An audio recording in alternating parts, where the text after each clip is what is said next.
Okay, we are back. 4 board members today. Brooke Dingledine couldn't make it today. We are coming out of executive session and we have a few motions. Sarah, did you have the first one or was that Kirsten? Kirsten. I would like to make a motion that the board enter its appearance in docket 25-ENV-00081. Thank you. Second. Thank you, Alex. Any further discussion on that? No.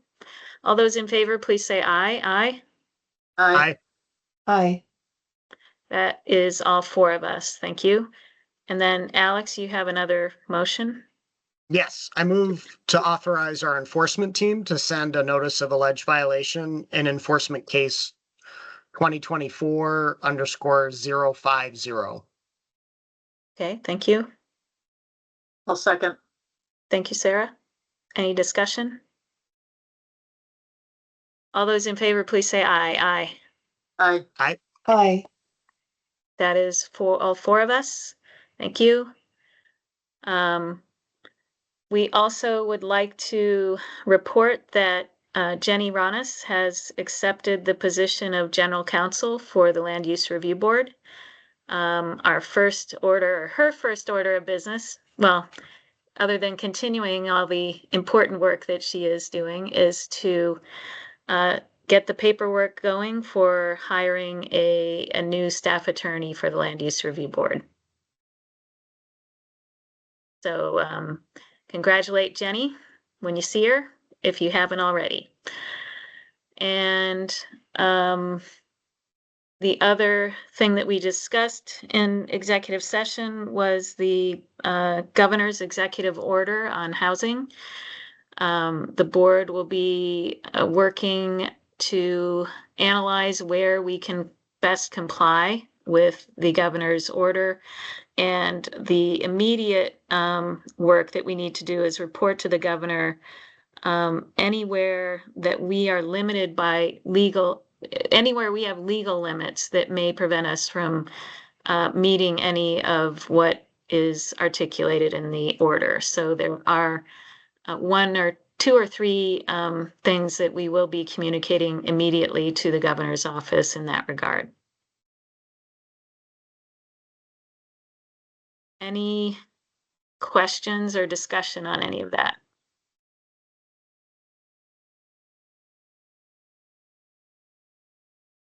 Okay, let's move on to opportunity for public comments on non-agenda items. I see Annette is here. Annette, do you have any non-agenda comments?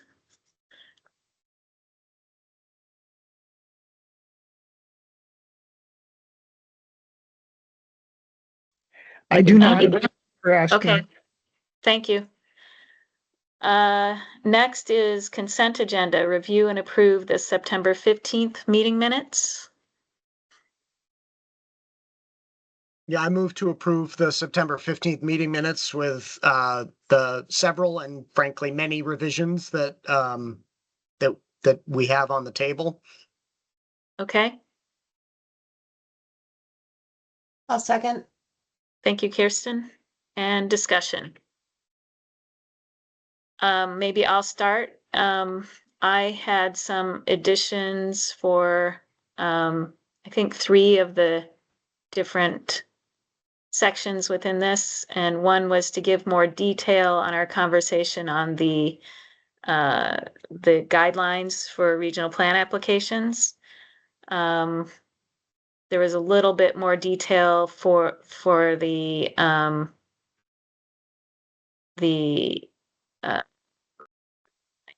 operations budget and legislative updates that I had added as well. So what else we had? We had some more additions for tier 3, right, Alex? Yeah, Discussion? as is my somewhat hypocritical way when I like to say, less is more. But Yeah.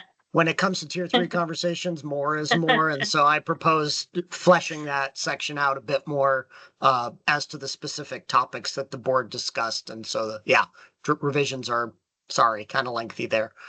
Okay, and then did Brooke have suggested changes to the appeals discussion? Does anyone recall that she put forth? I don't recall seeing recall any. Okay, I believe those were wrapped into the original draft of the minutes that Okay. Maddie put up Yeah. online. So no Yeah. no revisions needed right now. does what's online reflect your revisions, Alex? I don't think so. No. Okay, yeah, So- because it didn't reflect mine either, so, okay. So we're approving these minutes with the additions that that Alex and I had put forth. Do we need to show those additions since they weren't incorporated into some revised minutes or otherwise, I don't think shared? Like, do we? I think. I don't last- think so. These you don't are think these we are do? our minutes and we need to be aware of what they say and how we're revising them, and we are. But that's just my feeling about it.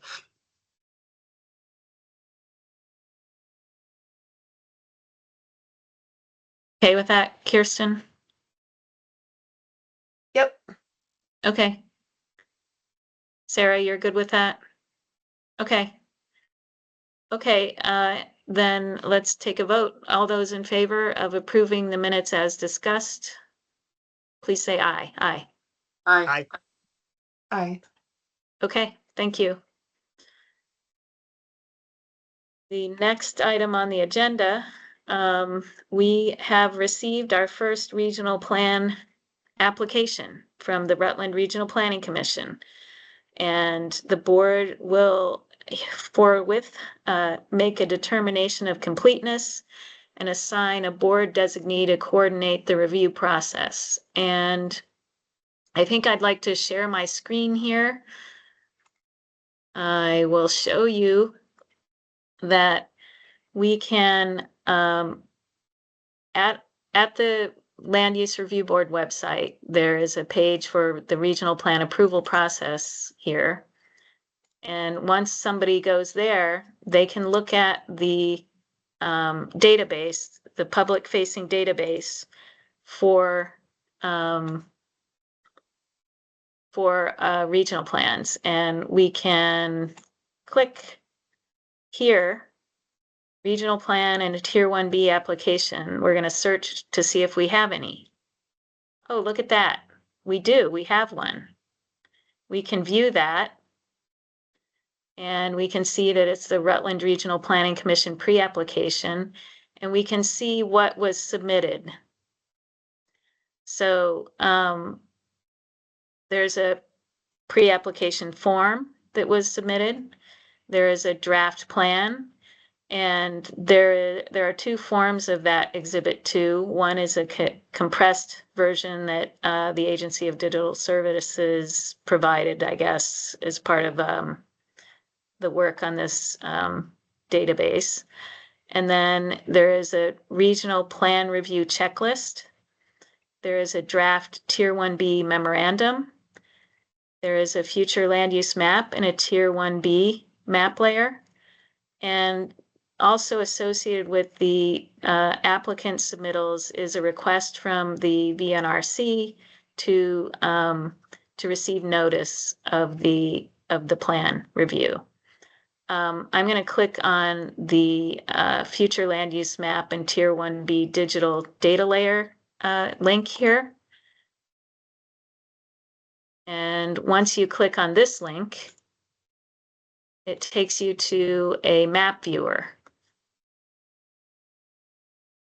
And you're all seeing this, right? It's showing as I do this. Okay. Yes. Yes. Looks And good.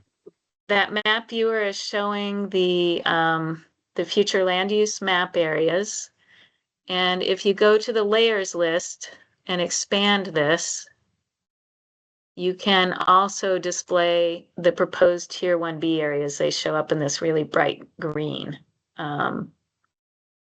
So they have submitted their Tier 1B map layer along with their FLU map layer. And just for anyone else that's interested, well, I'm showing this on screen. You can see that there are various other data that can be displayed here.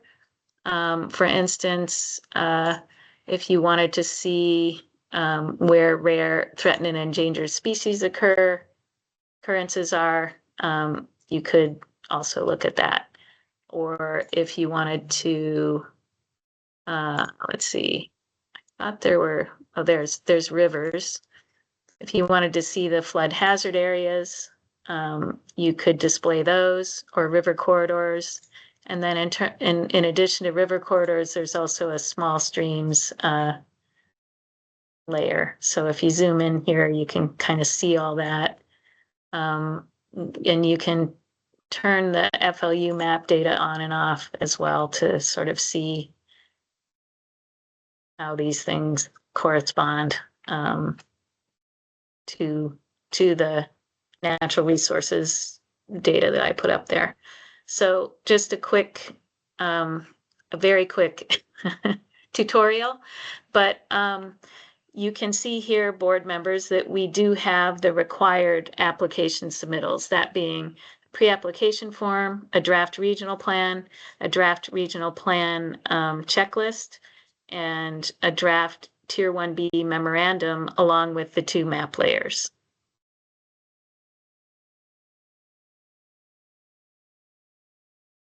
Sarah.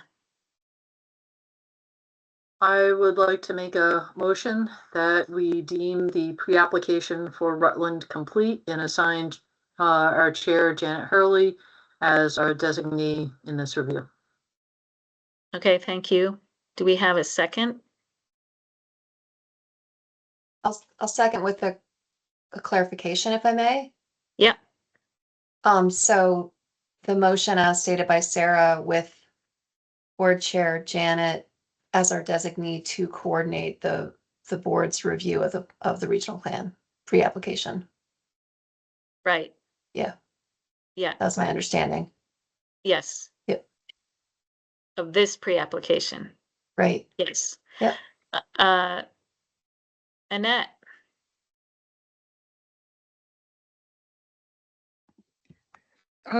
Can you tell me how you got to the page with all the application documents? I seem to have missed that. Yeah.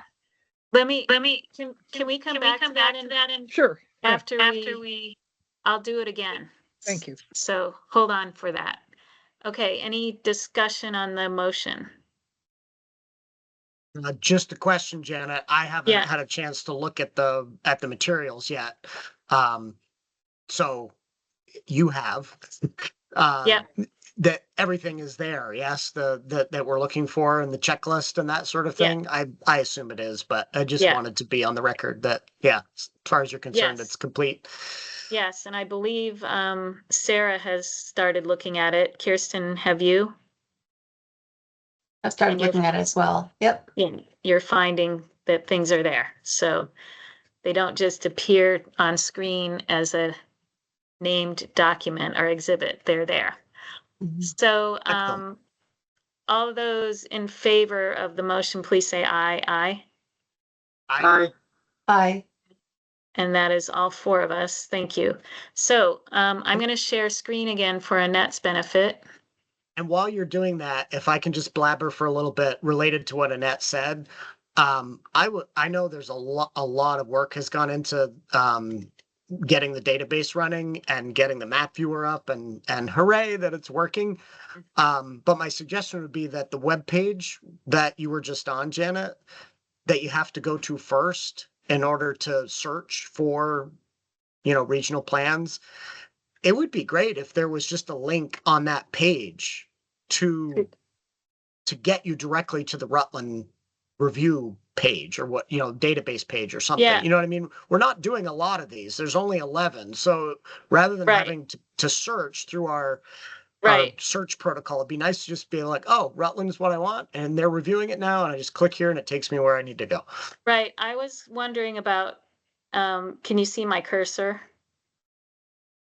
Yes. So I was wondering about putting another box on the landing page that says, Rutland Regional Plan Review. Click.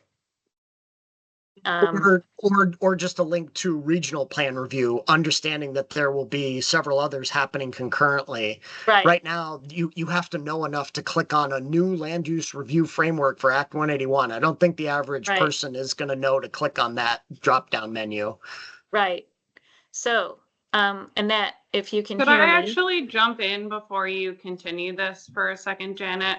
So Yeah. there's many ways to access our database that includes now both Act 250 permit files and regional planning application files. So you're in, that's one way you can go about it, is going to the regional plan approval process webpage and clicking it there. But if you go over in the menu that you're in where it says Act 250 database, to the left, and this is on the front page of our act250.vermont.gov website. That'll take you right to the database. And then in the top ribbon, you see Act 250 home agenda, up one more. Oh, yeah. So in the ribbon home agenda board, if you click board, that's going to take you to the specific regional plan. And you don't even have to click anything. If you press search, it's going to pull up all active regional plan application files. And then you can view it that way. Yeah. Yeah.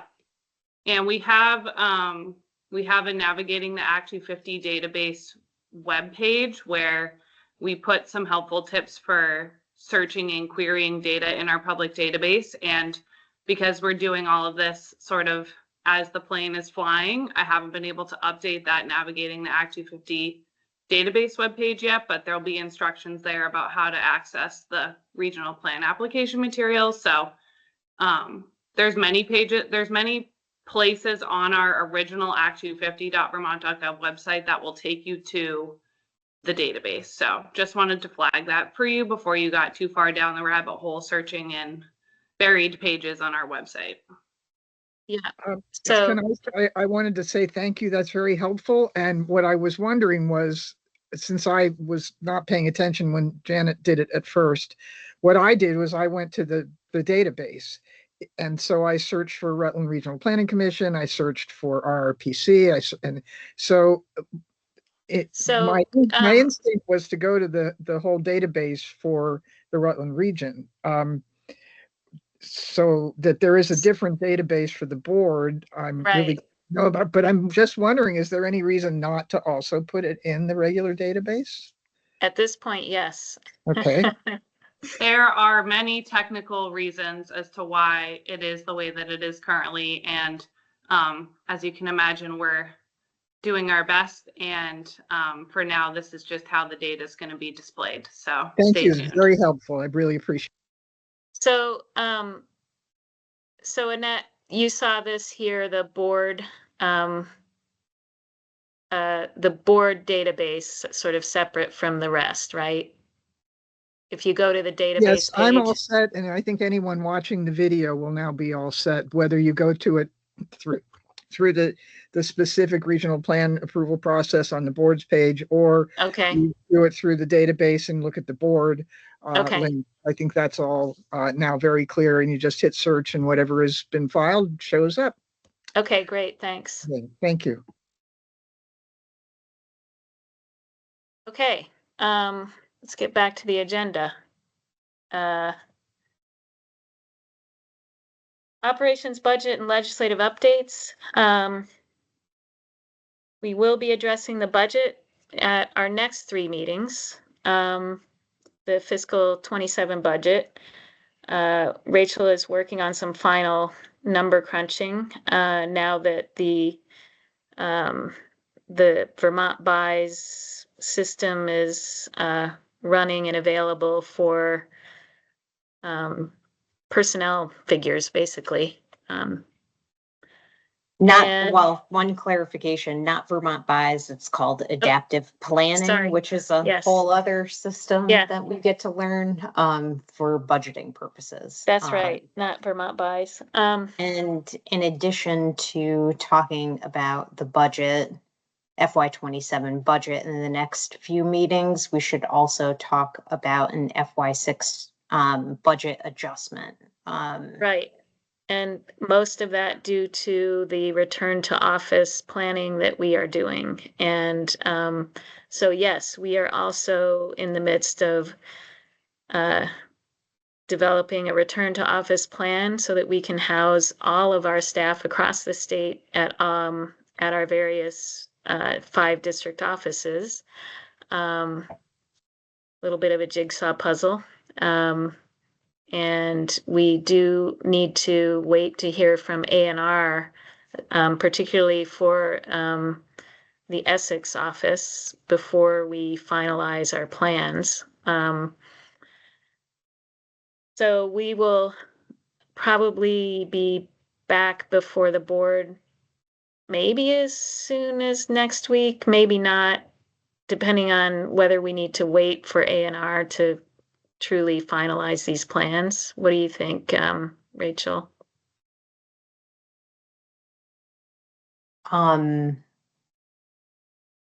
I couldn't conclusively tell you when I expect a response from A&R at this point. Yeah. So other than that, we can have a little bit of a plan B for Alex and Sarah in terms of use at Essex that may allow us to at least move forward and work on a budget adjustment. I would think. What do you think, Rachel? Yeah. Okay. Yes. Yeah. So we are making some progress on that.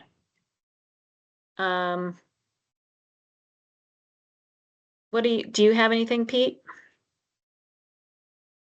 No, I was going to yield my time. I think just we're focused on legislative stuff next meeting. So yeah, sorry, I haven't gotten to my list yet to add to yours. So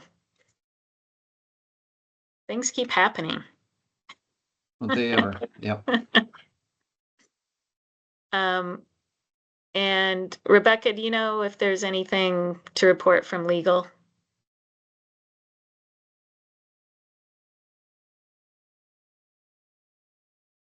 Oh, I'm back between. Oh, yeah, Jenny's here. Oh, Yep. okay. Nothing to report. Congratulations in person, Jenny. Oh, thank you guys. I'm really We excited. announced. Yeah. Awesome. So. Great. Well, that was the only thing I guess I would have announced from the legal team. So, okay. Other than that, we're gonna probably move ahead with the hiring process for another staff attorney as soon as possible. So, thank you. Thank you. Okay, let's move on to studies and reports. I think, Sarah, should we turn it over to you? Yes, please. Okay. So I'll try and run through Tier 1A guidance. I'm going to share my screen. And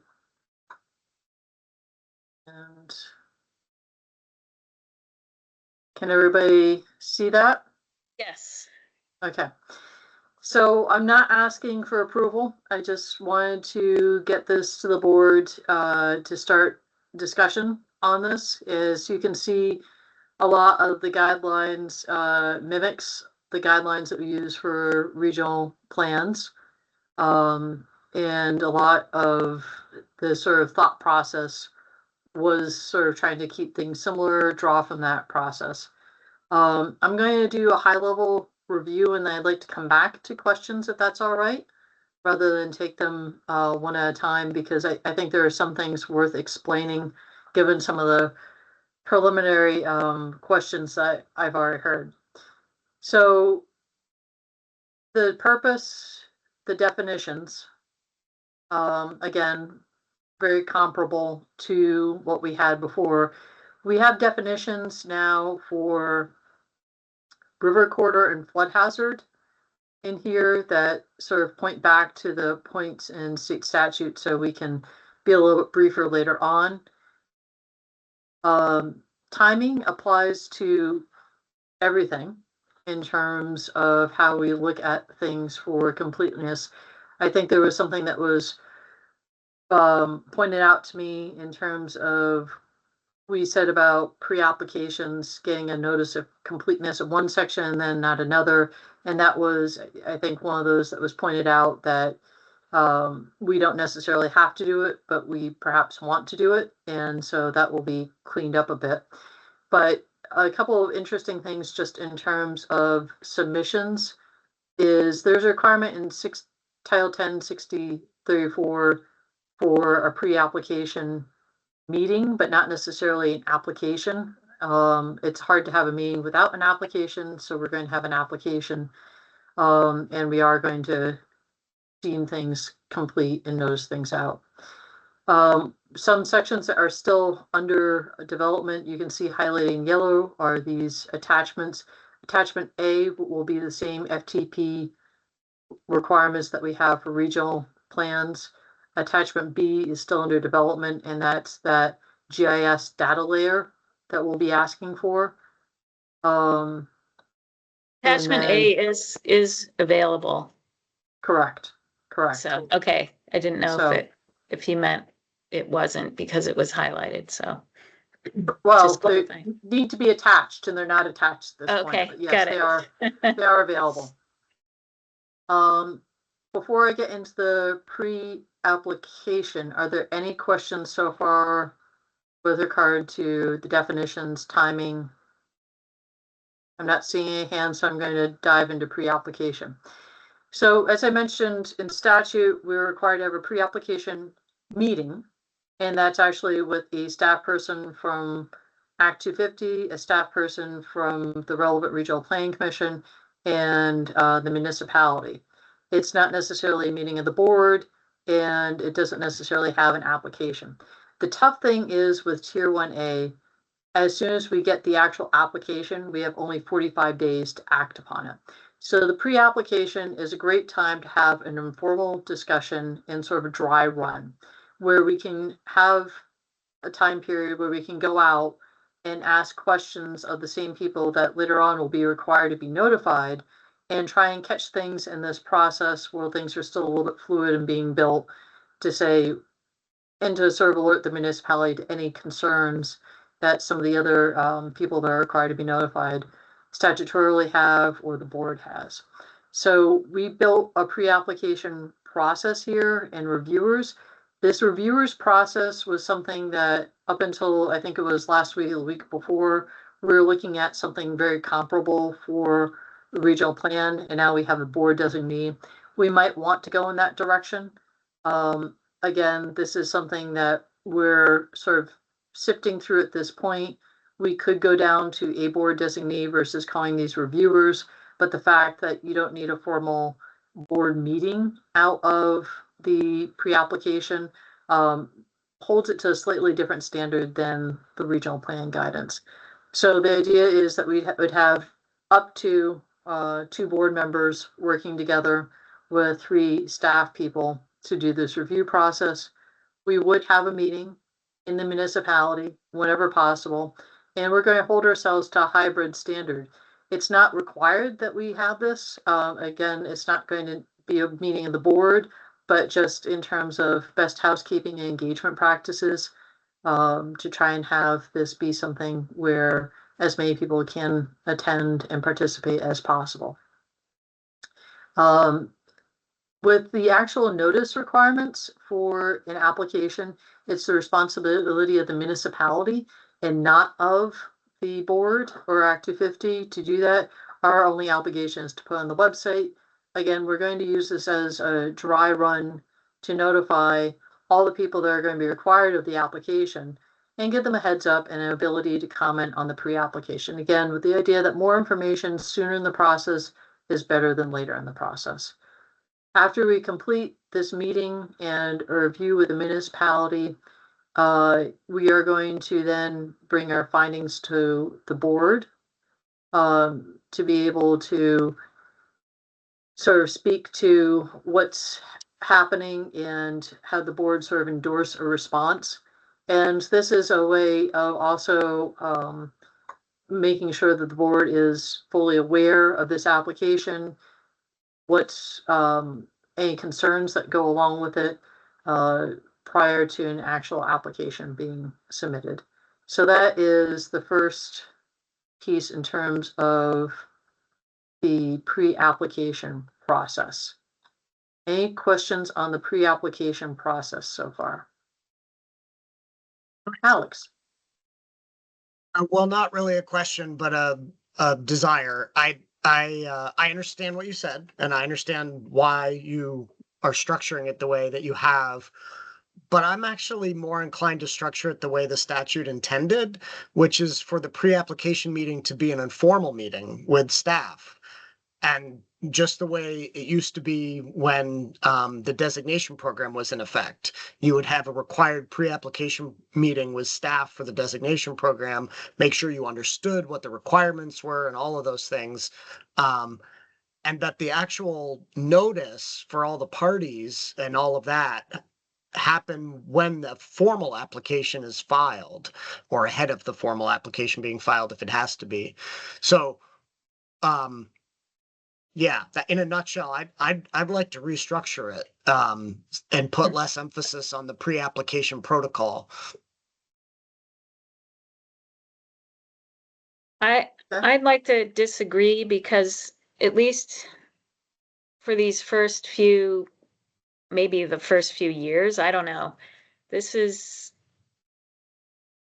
new. This is brand spanking new, and it has jurisdictional implications for Act 250. You know, it goes further than the designation program in terms of, you know, what that did, and it offered incentives, but it wasn't providing exemption from permitting. And so I think there's just a little bit more involved here. And I think just as we want to front load the substantive comments that we're getting on the regional plan applications, we want people to be involved in the earliest stages, so that once we get that final application, we're not having to go back to the drawing board completely with never having heard people's objections or whatever, you know, in the pre-application phase. Also, we are staff, the board is, and I think we are the staff that should be conducting these pre-application reviews, or at least taking the weight of those pre-application reviews. And so I don't want to offload it onto other members of our staff. I think what I'll say is, I hear you both. And I think that what I'd like to offer is, this is a little bit of a compromise, because I think where we went with the application requirements is more of a narrative and very broad. So we'll take all comers, explain to us your application.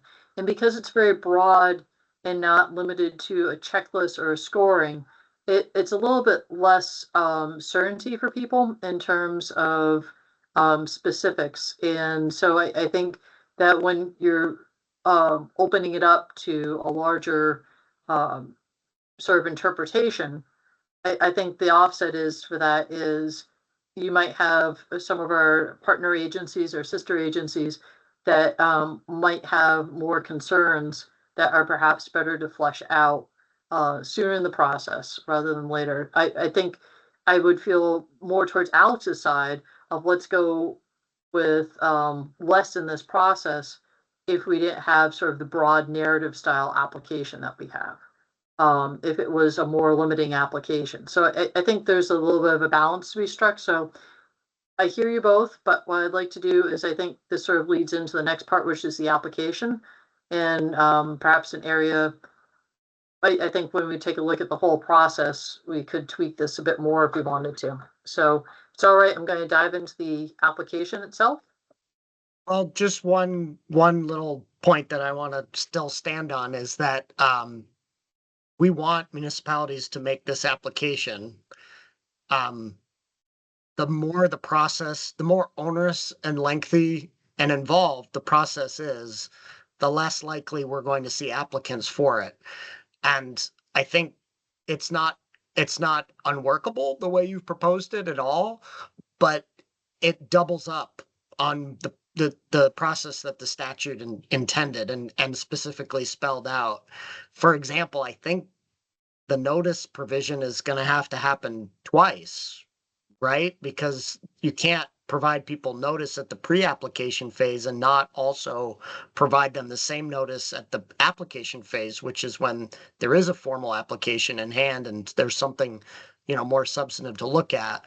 It just, I appreciate, Janet, your comments, and Sarah, the way you've structured it, but I'm not convinced. I still want it to be a less onerous process that involves pre-application work that's more informal.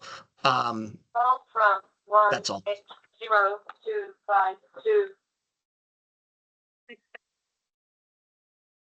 All right.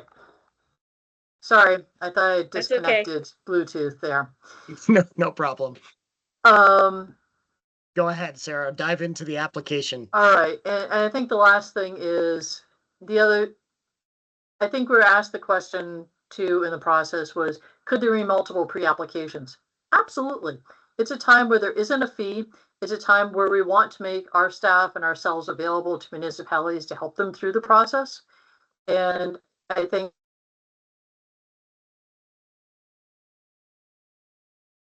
Sarah frozen for you all. Where we can have a narrative. Yes. Sarah, you are frozen. Sarah, I will communicate with her in an alternative fashion to let her know about the internet issue. Okay, maybe she can turn her video off.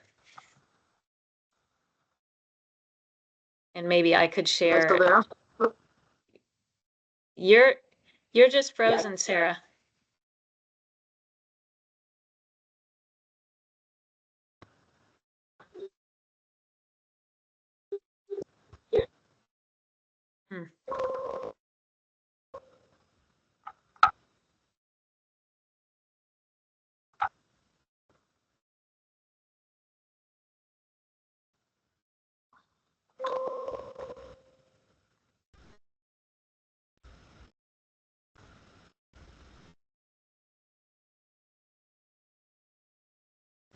So I texted Sarah to encourage her to maybe try reconnecting or turning off video.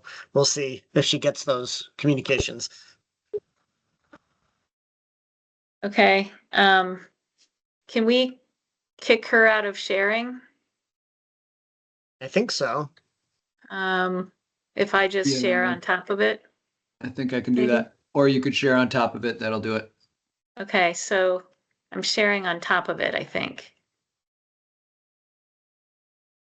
Can you see it now? Scrolling? Yes. Yes. Okay. Okay, here's where she was. Yeah, I think we were just exiting the pre-application section, right? And about to go into the application section. Yeah. Kirsten.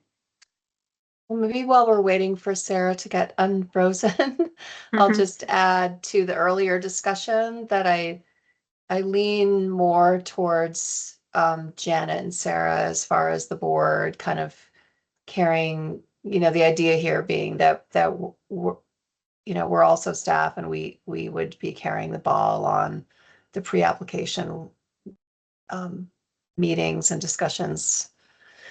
There's nothing stopping municipalities from asking, other staff to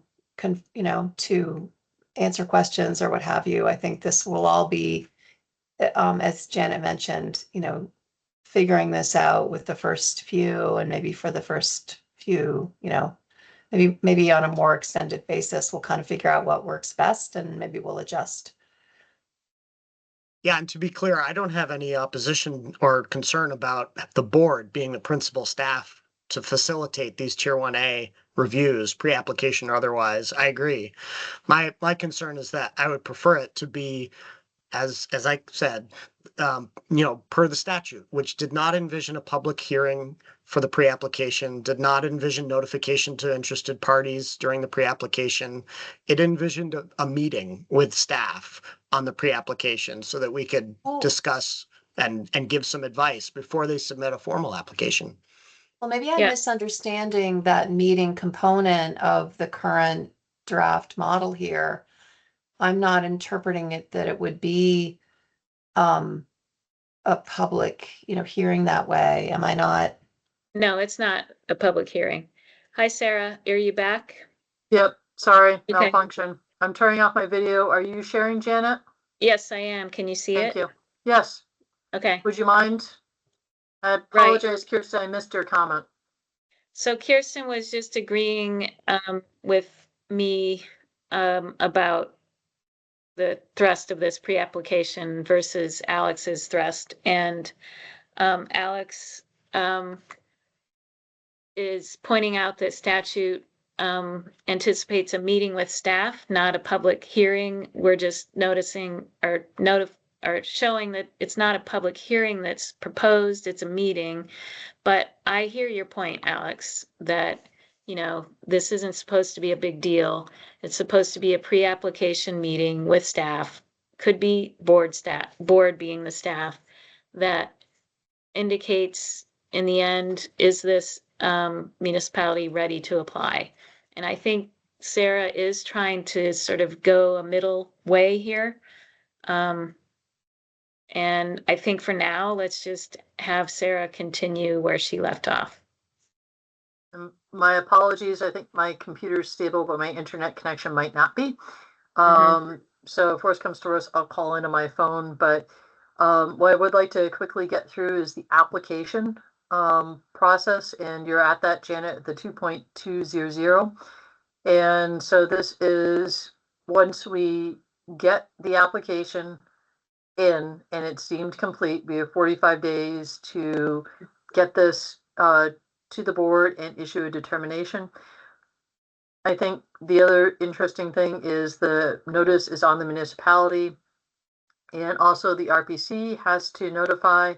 And so if you keep on scrolling down, we have to, this sort of goes through the different mapping requirements, which again are a little bit under construction.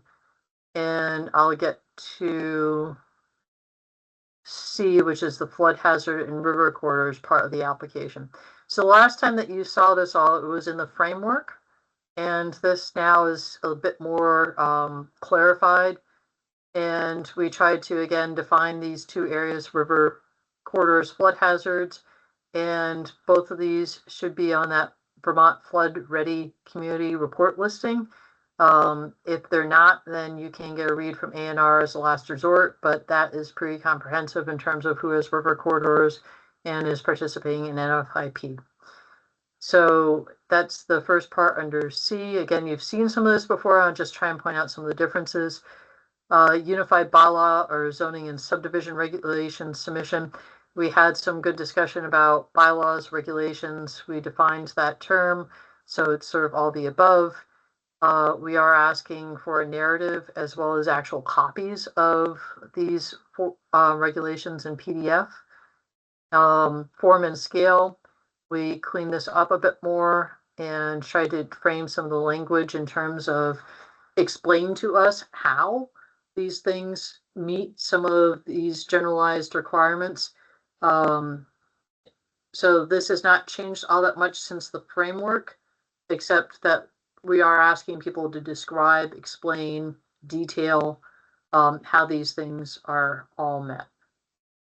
So historic and cultural resources, very similar to how it was in the framework.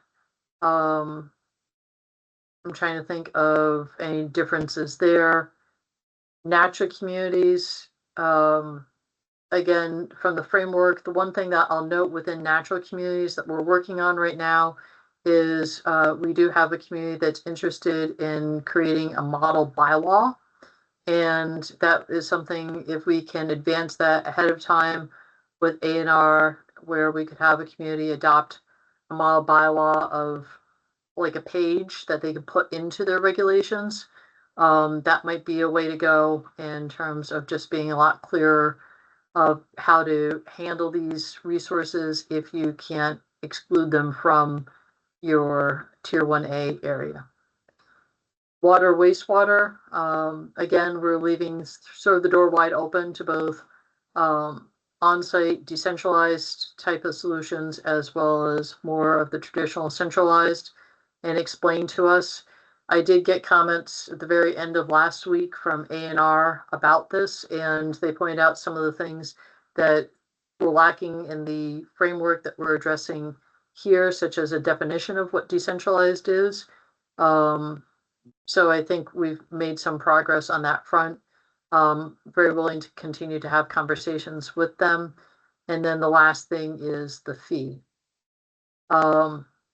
Application review process. This is, again, getting to that odd sort of thing of at least 35 days prior to the public hearing. The board and relevant RPC need to get this up on our website and get it out to folks. So this is all within that 45 days that we have to notice, get this heard, and issue. And again, this is what's driving a little bit of trying to front load consideration under the pre-application process, is this relatively tight timeline.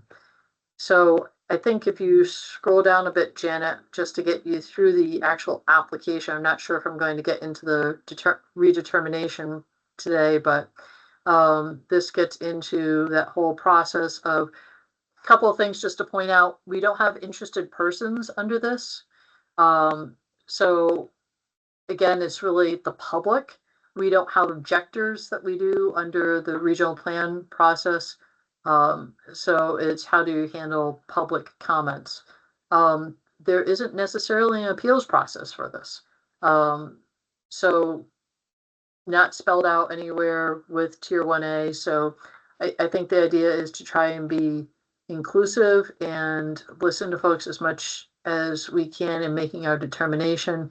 And then this is how we make our determination at the end, is we basically approve or don't approve, and try and do that within the 7 days of the close of the hearing. A lot of this will again look like the regional plan guidance. And I think if you just scroll down a little bit more, Janet, we can get to the 2.3 and I'll stop and come up for air. Questions, comments on the application process?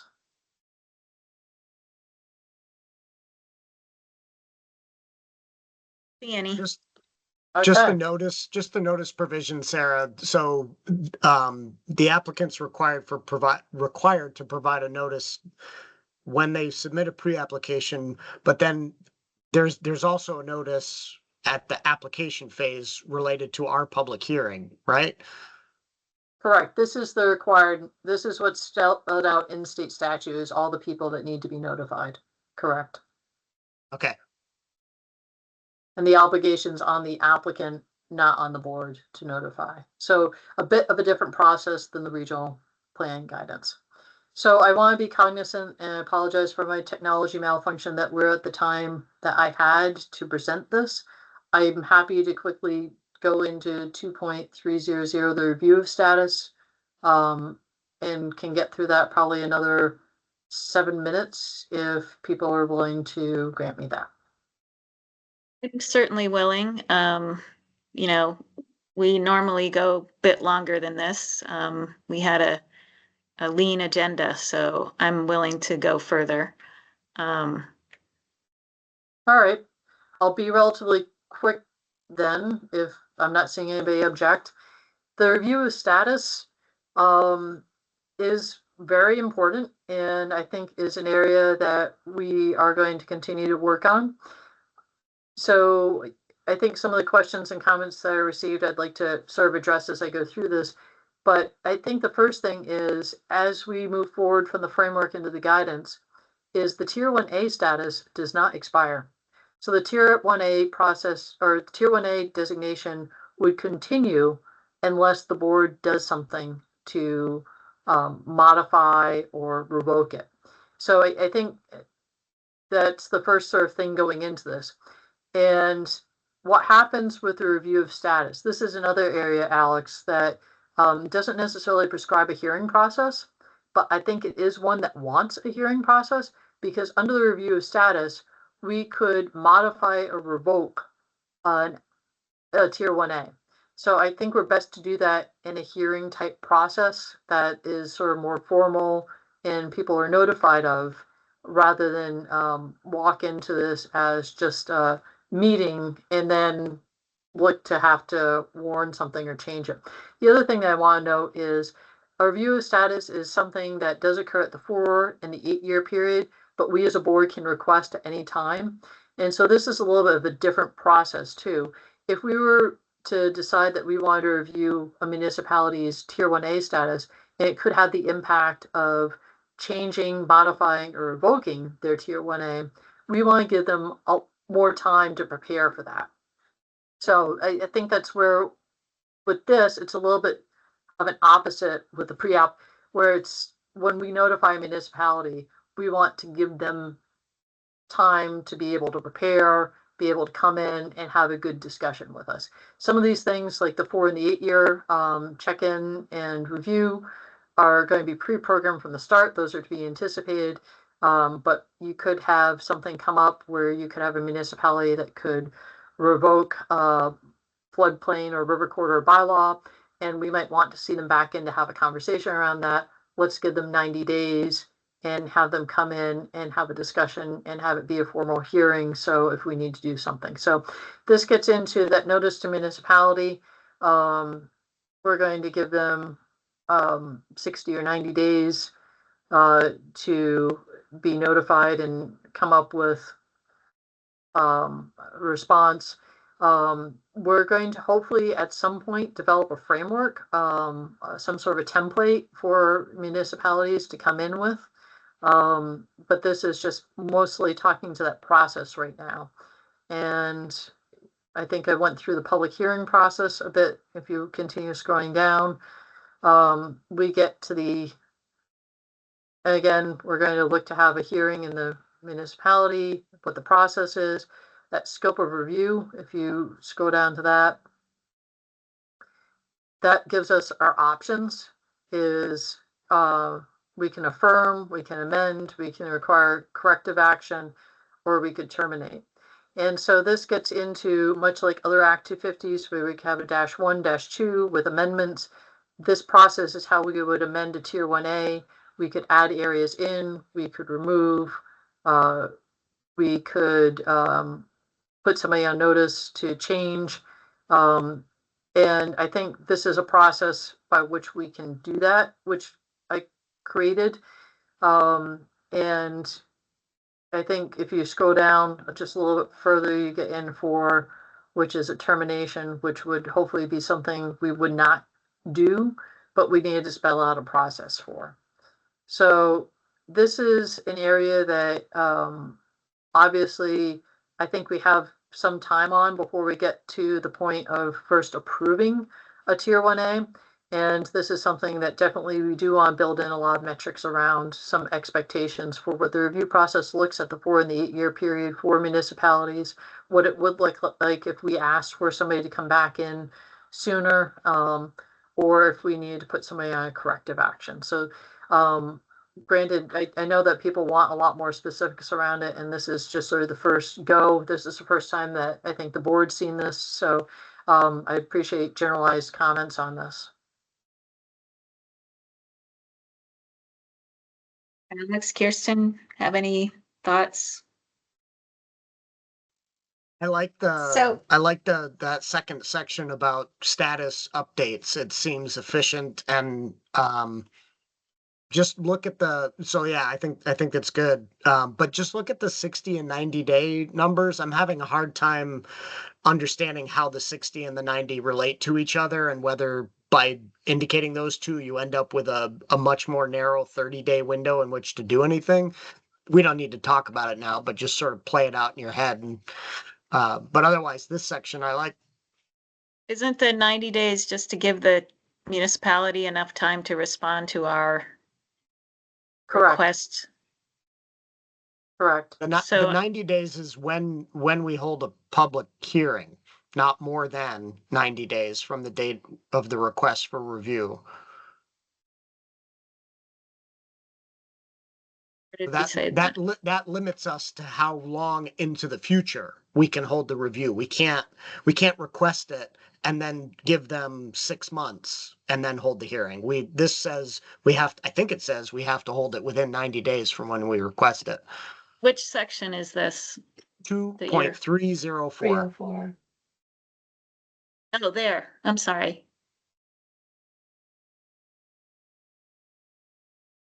Again, this is just a timing thing. Sarah can figure it out. I didn't mean for us to spend a lot of time talking I about see it. what you're saying. I just didn't understand what your concern was until I reread that. Okay. Got it, Alex. Kirsten. So, I did, I had read this before the meeting. Thank you for getting it out Friday. I don't know what Sarah's looking for from the board today, but I would like some more time to just kind of go through it and make sure I'm not overlooking something. Yeah. I guess the one piece that I was kind of interested in or focusing on is the 4-year and 8-year kind of status information. And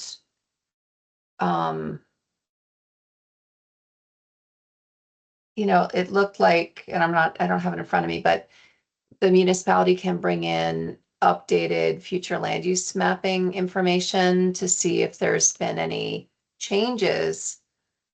But I would think that some of that may, like if that occurs, then we would perhaps want to see the Tier 1A application process triggered earlier than 4 and 8 years. And that's one sort of question I have is, should we be providing some guidance on that? Yeah, go ahead, Sarah. Yes. So absolutely. And that's where we as a board can request a review at any time.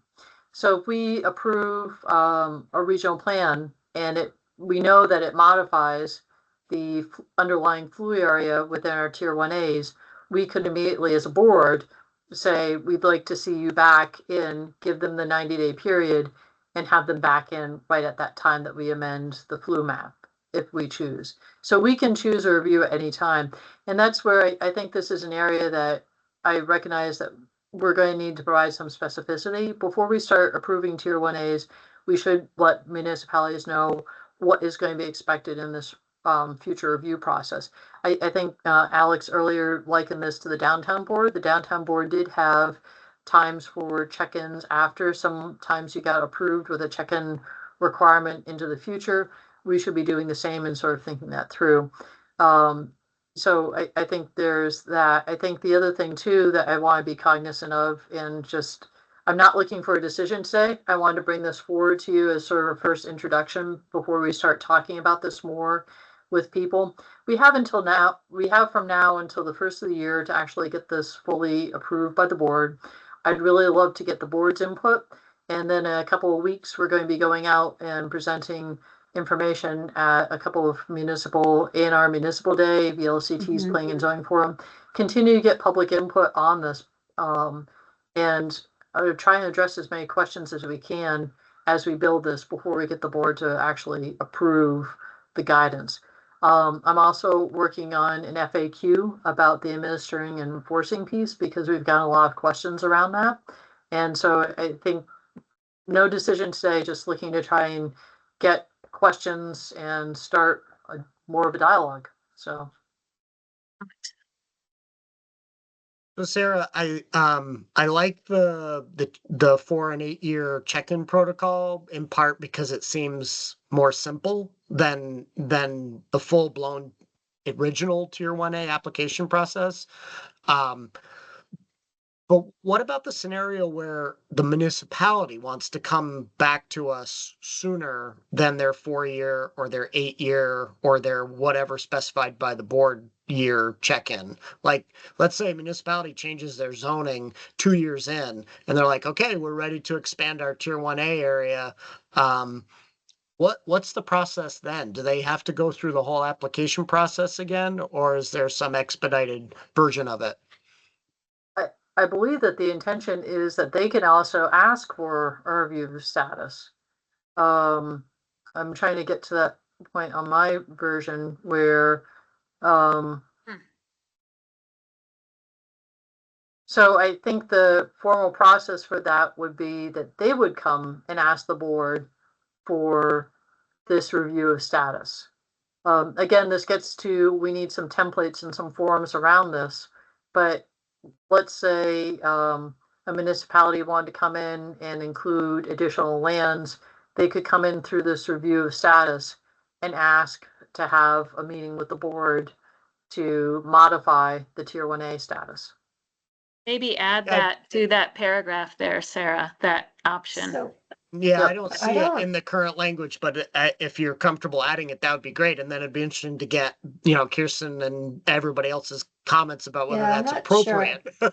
I'm not sure I am comfortable with that. I think a review of status is the status of an existing approval. How's it working? And that's sort of the framework that's put forward here.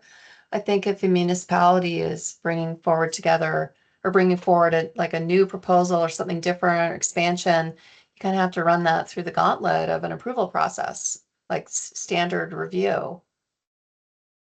Okay, we're not going to solve that question here, yeah. But put a pin in that little controversy. Got it. But I was just going to add that there are municipalities that are wary of even considering Tier 1A because they don't want to have to enforce they don't want to have to enforce Act 250 permits, period. And so that's a lot of what Sarah is working on, is guidance around that and answering those questions with her FAQ, I think. Is that not correct, Sarah? Correct.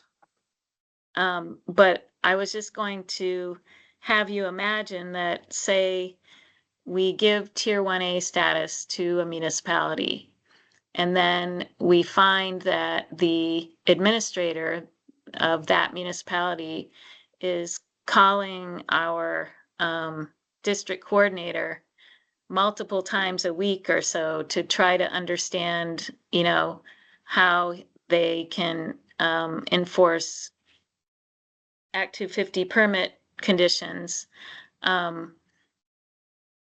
And I think that might be, if we're getting, lots and lots of calls from that municipality, that might indicate that they may not be ready, and that might be a reason that you trigger this review of status.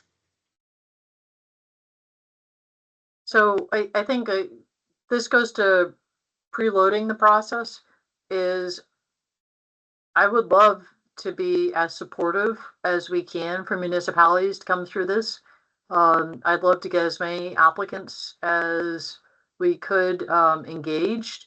But I think, to echo what I've heard from municipalities, a lot of concerns around this and sort of taking a wait and see approach. So I think if we can use the pre-application process to answer questions, to put people through a little bit of a dry run before they get down to the other end so that they feel supported and they have their questions answered. I think one of the other things I'm considering and looking at the FAQs is a process for municipalities to get an understanding of how many existing Act 250 permits they might have to administer and enforce for that Tier 1 area, and go over it with them and to have a comfort level within that pre-application process. So again, it's sort of a little bit of a balance. I would love to think that as we got more through the Tier 1As and had a few under our belt, we could go back in, amend the process, maybe lighten up the pre-application process as we were able to give a little bit more structure to the actual application process, as well as the administering and enforcing. But again, using that process that doesn't necessarily require approval, or it can be a little bit moldable to be as informative as possible.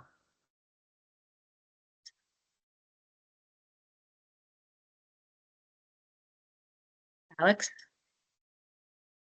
I think it would be helpful for Sarah and us as a whole if before she goes to Municipal Day and the VLCT Planning and Zoning Forum, not today, but at another meeting, if there's time, we have a little bit of a conversation of what what we as an organization will commit to bringing to the table for the Tier 1A enforcement issue.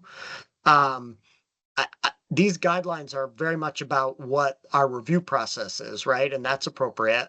And so I think there's a parallel conversation that's outside of these guidelines about what is it that we would be able to bring to a municipality who seeks to get this status, particularly, like Sarah said, do we commit to telling them how many Act 250 applications are within their Tier 1 area? Do we commit to providing them with those permits?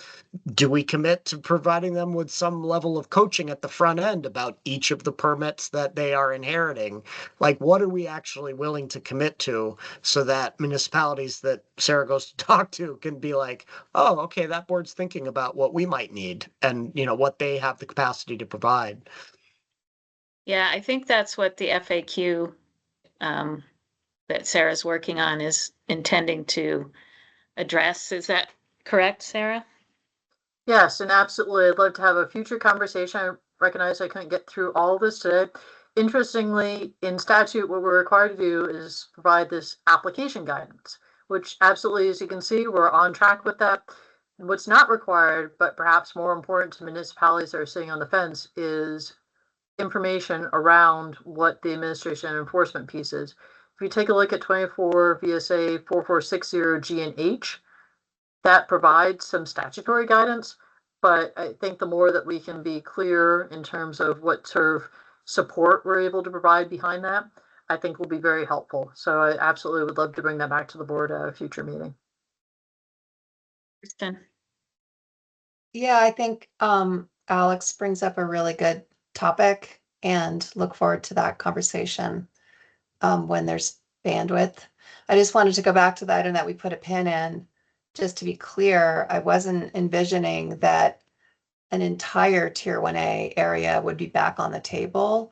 It would just be if a municipality has obtained a favorable determination and approval for a certain area and then is looking to expand it, the board would need to go through a review of the expansion, the additional area within the framework of the whole thing, but the focus and the review would pertain to that expansion. But I agree, we sort of put a pin on it and get back to that, how we're going to do that.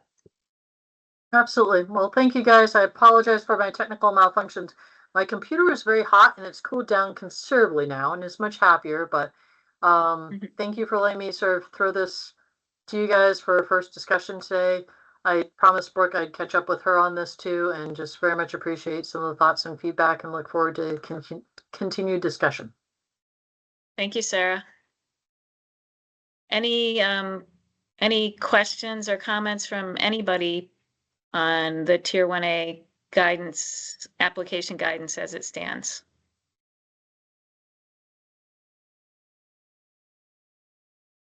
Not today.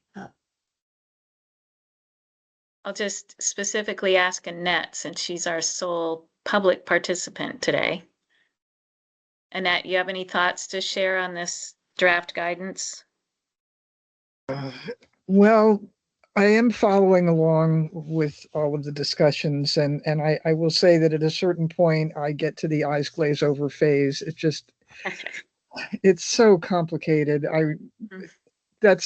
That's more an observation about what the legislature has told you to do, and not a reflection of the good work that you all are putting into trying to carry out the task. But I am still wondering if this is going to work or how it's going to work. And in the end, is it actually going to achieve the goal of speeding up permitting?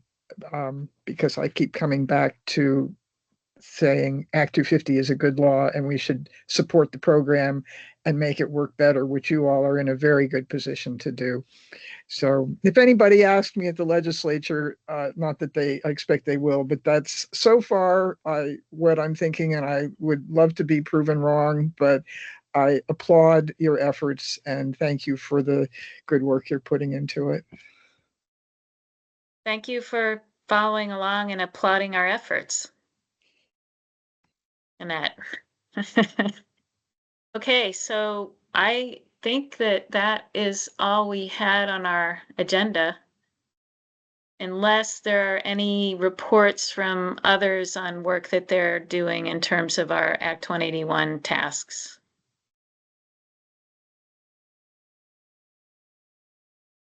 Only that our first Criterion 8C working group meeting is in fact this week on Thursday.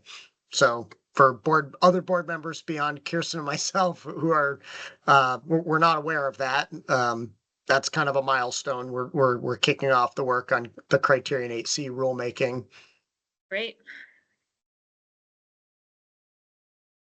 Okay.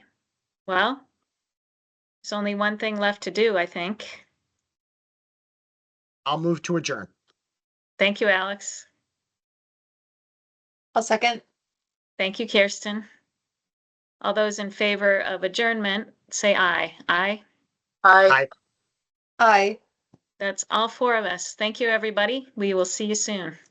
Thanks.